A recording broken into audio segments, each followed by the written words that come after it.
My name is Bella, and my life was flowing peacefully until one day everything changed. My husband, Ethan, is a successful businessman, kind and loving.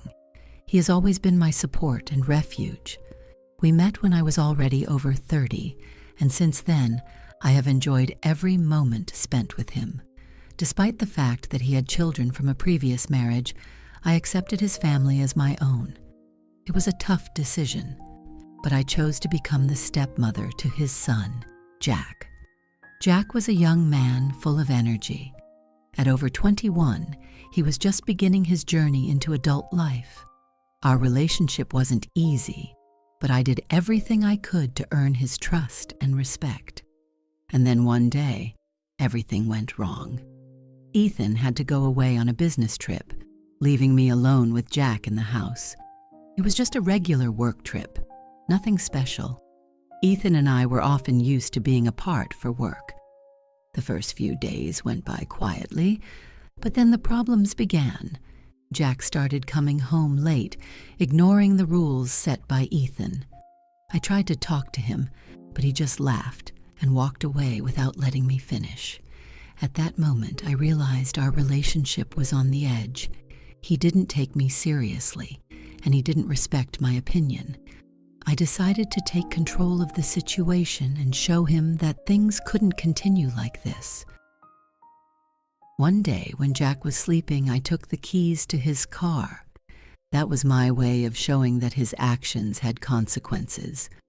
But instead of correcting his behavior, Jack just got angrier. He came home late at night, just as I was about to fall asleep, and yelled at me. I tried to stay calm, but inside I was boiling. In his eyes, I saw anger and misunderstanding. He couldn't accept that I was trying to establish order. This began our struggle for respect and trust, but I never imagined what consequences this would bring in the future.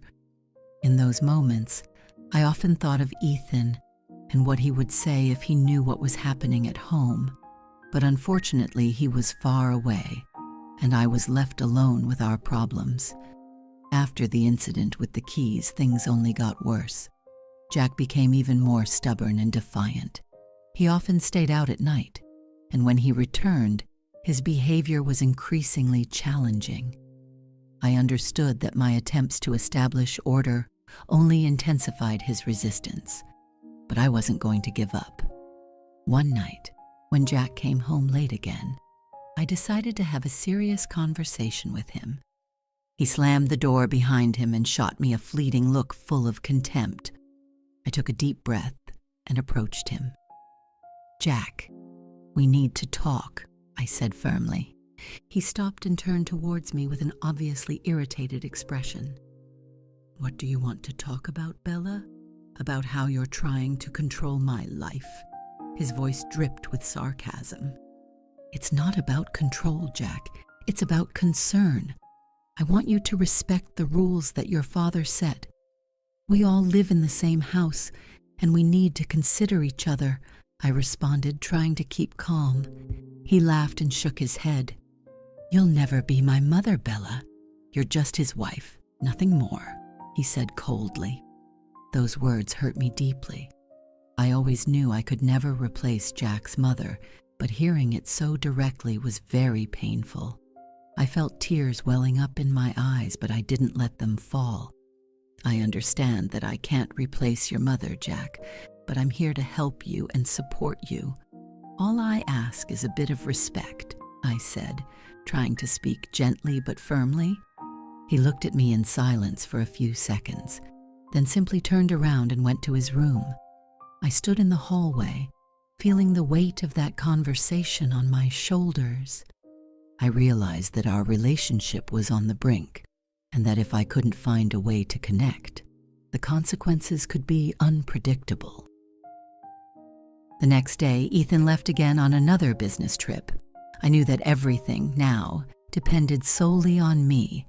Jack brought friends over to the house again, and one night the house was filled with noise and loud music. It was another party, and I felt powerless. I spent a long time in my room, listening to the music and laughter echoing from the living room. At first, I wanted to just close my eyes and wait for it all to end on its own, but then I understood that I couldn't let it continue like this. Gathering my courage, I put on my robe and went downstairs. When I entered the living room, the scene shocked me. Empty bottles, pizza boxes, and cigarette butts were everywhere. The young people, including Jack, didn't notice my presence at all. I walked up to the stereo and turned off the music. The noise stopped, and all eyes turned toward me. "Jack, we need to talk," I said, trying to stay calm. He looked at me. His eyes were full of defiance. "About what, Bella?" "You've already said everything," he responded coldly. "You can't keep acting like this. This is our home, and I'm asking you to respect it," I said, trying not to show my frustration. "Maybe you should relax and join us," one of his friends suggested, and everyone laughed. I felt my blood pounding in my temples. This wasn't just about keeping order in the house. It was a fight for respect and understanding, and I was determined not to back down. "No, Jack, this is unacceptable," I said firmly. "Always so serious, Bella." "Maybe you really should relax," Jack continued, stepping closer to me. I looked him straight in the eyes, feeling my determination grow. "I won't tolerate this in our home, Jack.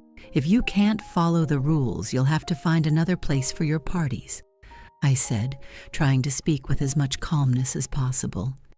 He remained silent, his gaze still cold. Then he abruptly turned around and headed for the exit, signaling for his friends to follow. As the door closed behind them, I felt my strength leave me. I slowly sank into a chair, feeling tears begin to roll down my cheeks. This was my first small victory, but deep down, I knew the real challenges were yet to come. The day after the incident, I woke up with a heavy heart. The house was empty and silent, but I knew it was the calm before the storm. Jack had apparently spent the night at a friend's house, and I didn't know how he would react when he returned. I tried to go about my usual tasks, but my thoughts kept returning to him and what had happened. In the afternoon, Jack came home. His face was serious, and there was no trace of the defiance from the previous night in his eyes. He passed by me in the kitchen in silence and started making himself dinner. I felt it was the right time to talk, so I decided to approach him. "Jack, can we talk?"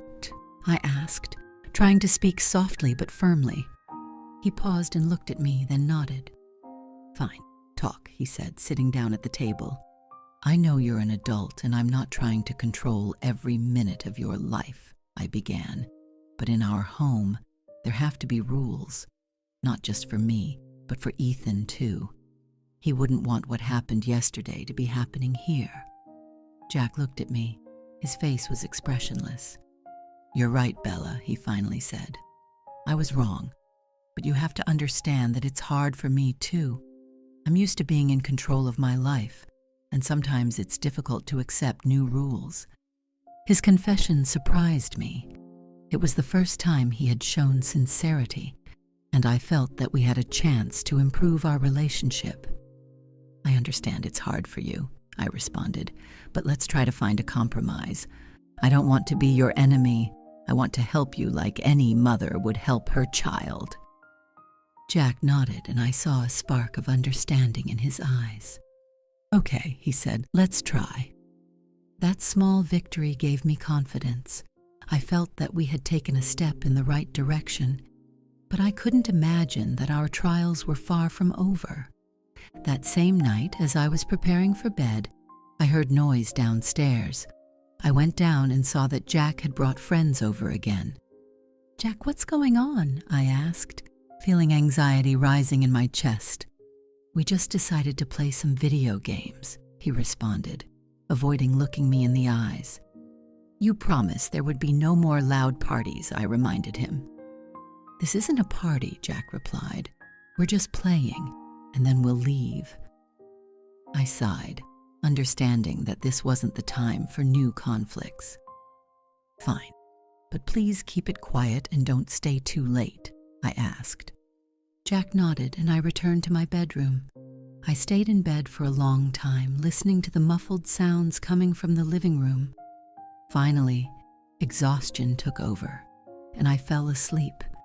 In the middle of the night, I woke up with a strange feeling. When I opened my eyes, I saw Jack standing at the door of my room. He looked disoriented and a little scared. "Jack, what's wrong?"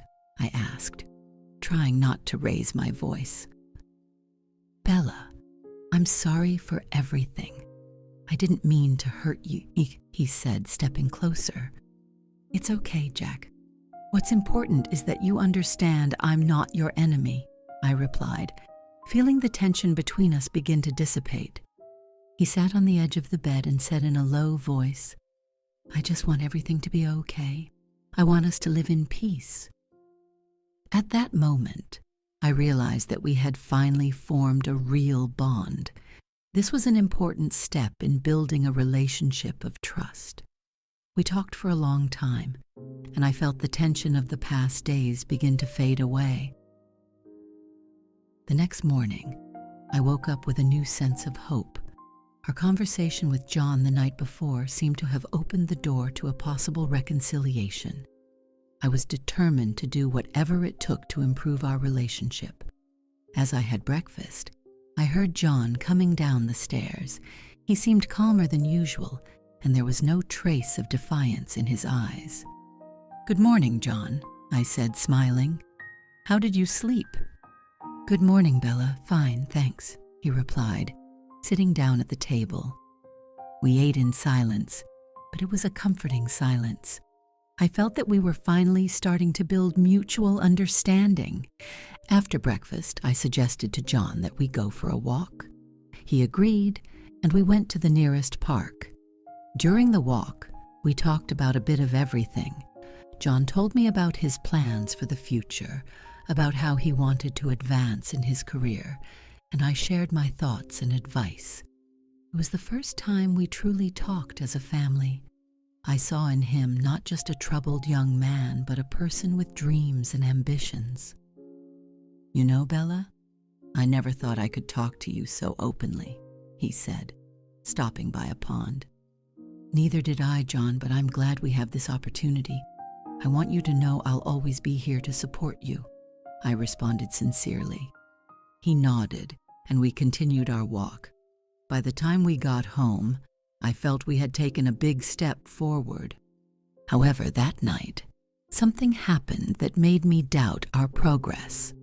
John suggested we have dinner together and drink some wine. I was surprised by his suggestion, but I agreed, hoping it would bring us even closer. We prepared dinner together, and everything was going wonderfully. He was attentive and caring, and his eyes reflected genuine interest. After dinner, John suggested we play some board games, and we had a pleasant time. At some point, I felt tired and decided to go to bed. John walked me to my room, and I thanked him for the wonderful evening. "Thank you, John. It's been a lovely evening. I'm glad we could spend time together," I said, hugging him goodnight. "Me too, Bella. Good night," he replied, smiling softly. I went to bed with a sense of satisfaction and tranquility, but in the middle of the night, I was awakened by a strange noise. When I opened my eyes, I saw John standing in the doorway of my room. He looked worried and confused. "John, what's wrong?" I asked, sitting up in bed. He stepped closer, his eyes full of confusion. "Bella, I can't sleep. I need to talk to you," he said, sitting on the edge of the bed. "Sure, tell me," I said, feeling a growing sense of concern. "I'm afraid our relationship will never be normal. I want everything to be okay, but I feel like I can't make it happen," he confessed. His words moved me. I could see how much he wanted to change the situation but felt powerless. "John, it's normal to have fears and doubts. We all make mistakes, but the important thing is to learn from them and move forward. I believe we can make it," I said, trying to comfort him. He nodded, although his gaze was still worried. Thanks, you're right. I just want everything to be okay, he said, standing up. And it will be, John. We'll get through this, I said with a smile. He returned to his room, and I lay back down. That night, I stayed awake for a long time, reflecting on our relationship and how important it was to keep working on it. The next few days passed peacefully. John was trying to be polite and considerate, and we were both building a fragile peace. We avoided talking about past conflicts and focused on the present. I began to believe our relationship could improve. One evening, when Ethan went out again on a business trip, John suggested we have a family dinner. I happily agreed. We prepared dinner together, laughing and sharing stories. It was a pleasant evening that, though it seemed ordinary, meant a lot to both of us. After dinner, John suggested we have a glass of wine. I hesitated a bit, but I decided that it would help us grow closer. We were sitting in the living room, chatting and enjoying the moment. John seemed relaxed and happy, which made me glad. "Thank you, Bella. You've always been kind to me, even when I didn't deserve it," he said, raising his glass. "I just want us to be a real family, John," I replied, smiling. The night went on peacefully, and soon I felt tired. I said goodnight to John and went to bed. As I lay down, I thought about how much our relationship had changed in the past few weeks. I hoped things would only keep getting better. In the middle of the night, I woke up with a strange feeling. When I opened my eyes, I saw John standing in the doorway of my room. His face was tense, and worry was in his eyes. "John, what's wrong?" I asked, trying to control my growing anxiety. "Bella, I need to show you something," he said, approaching me. "What is it?" I asked, feeling my heart start to beat faster. He handed me his phone, and I saw that a video was playing on the screen. "What does this mean, John?" I asked, feeling tears start to form. "I never wanted this to happen. I just wanted to make sure you were okay. After that party, I realized how wrong I was, but this got out of hand," he explained, his voice trembling. I didn't know what to say.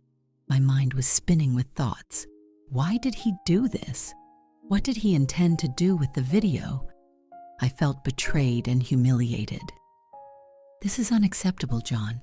I trusted you, and you took advantage of that," I said, trying to stay composed. "I know, and I'm willing to accept any punishment. Please forgive me, Bella. I'll fix everything," he pleaded. I sighed deeply, trying to organize my thoughts. At that moment, I understood that our relationship was on the brink of collapse, but I also knew this could be a turning point, an opportunity for a complete cleanup and a fresh start. "We'll talk about this tomorrow," I said, feeling I couldn't stay in the same room with him any longer. He nodded and left in silence, leaving me alone. I lay down, feeling exhaustion and emotions wash over me like a wave. This was the hardest challenge of my life, but I knew I had to overcome it for myself, for Ethan, for our family. The next morning, when I woke up, I felt as though I was in a fog. The memories of the late-night conversation with John weighed on my soul.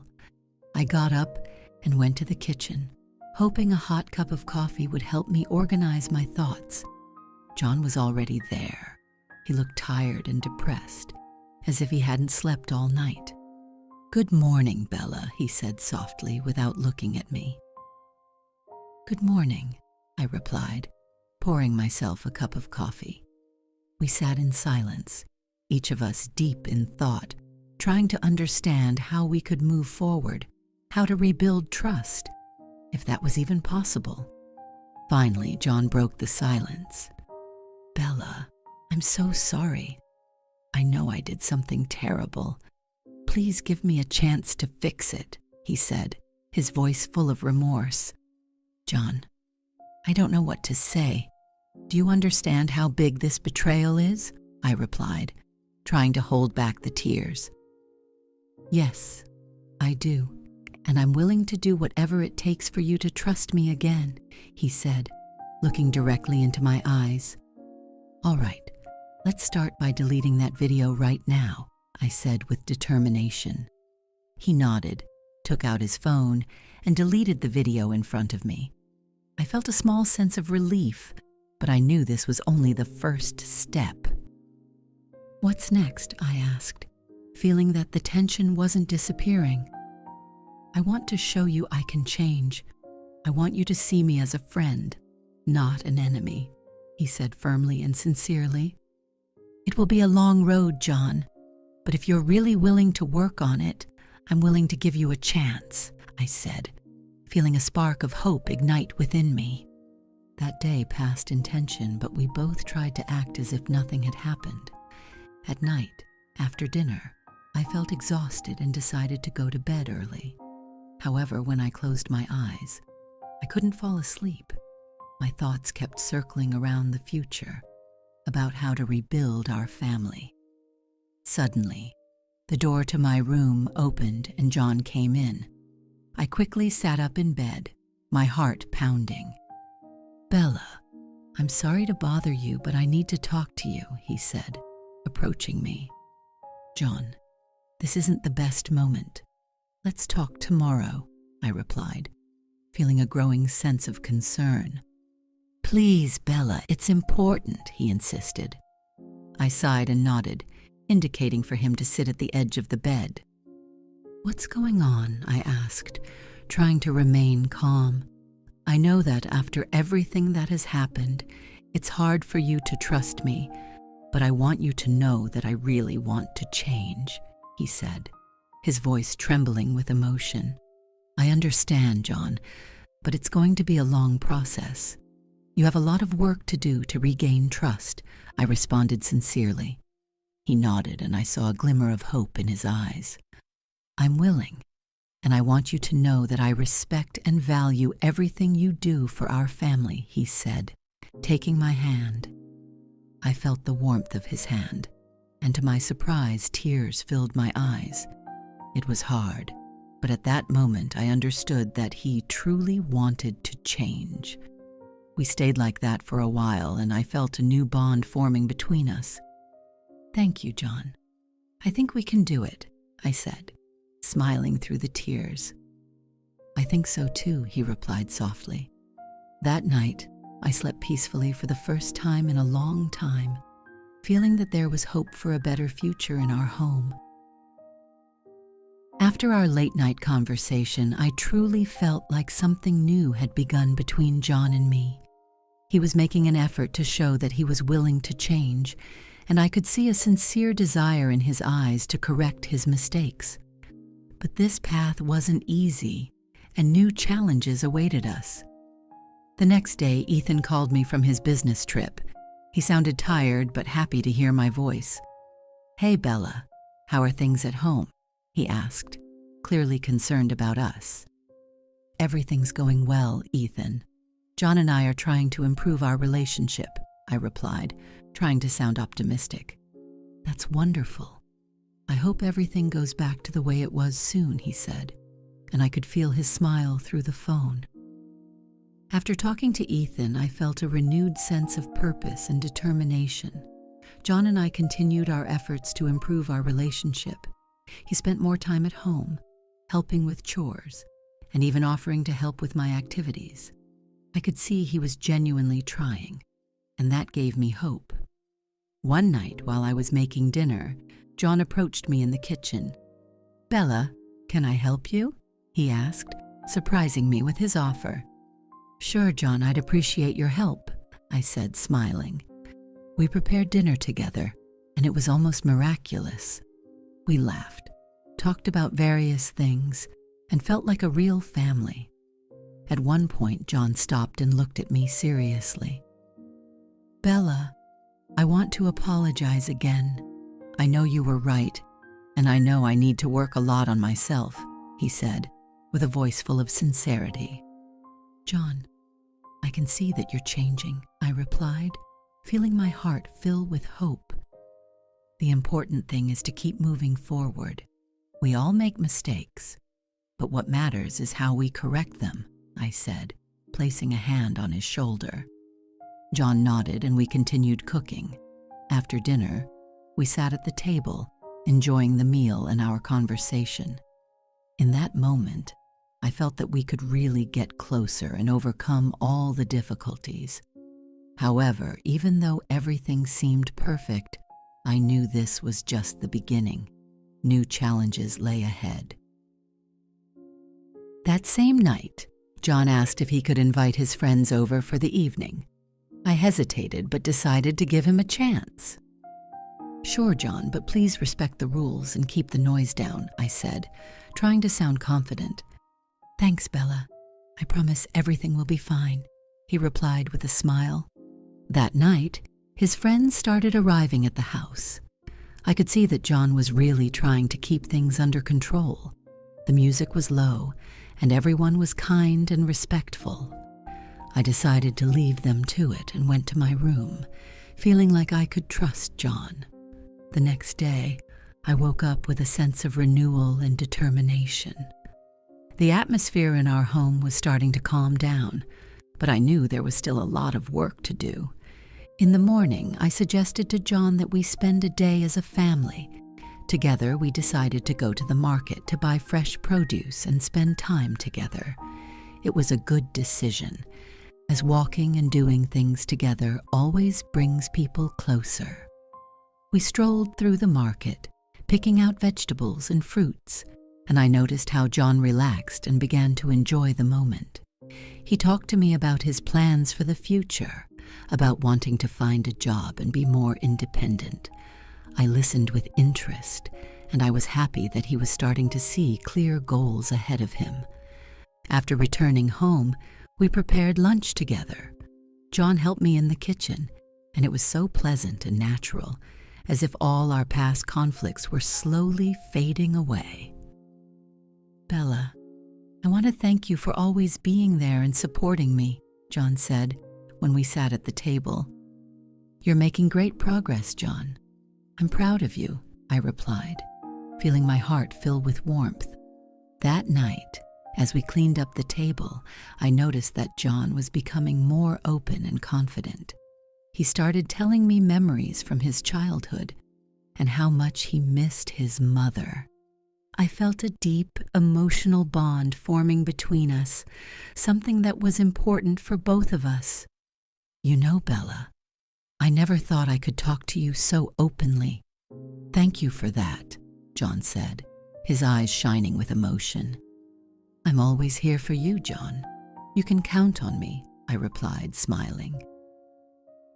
The next day, I woke up with new strength and determination. In our home, an atmosphere of peace was gradually settling in. John was making an effort to show his desire to change, and that gave me hope.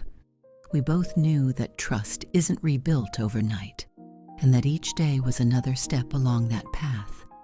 In the morning, I suggested to John that we spend another day as a family, and together we decided to go to the market to buy fresh produce and spend time together.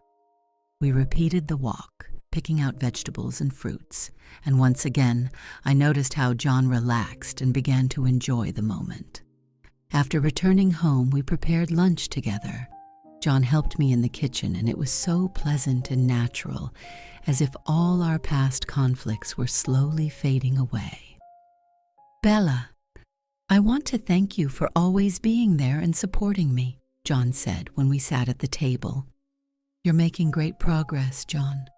I'm proud of you," I replied, feeling my heart fill with warmth. That night, as we cleaned up the table, I noticed that John was becoming more open and confident. He started telling me memories from his childhood and how much he missed his mother. I felt a deep emotional bond forming between us, something that was important for both of us. "You know, Bella, I never thought I could talk to you so openly. Thank you for that," John said, his eyes shining with emotion. "I'm always here for you, John. You can count on me," I replied, smiling. Months passed, and our life gradually returned to normal. John found a job and became more independent, and our relationship grew stronger. Ethan returned from his business trip, and I was glad to see how he and his son managed to understand each other better. We moved to Madrid, where a new chapter of our lives began. John decided to stay with us, and together we began to build a future. The trials we had overcome made us stronger and brought us closer to one another. Every day, I was grateful for having been able to overcome all the difficulties and find harmony in our family.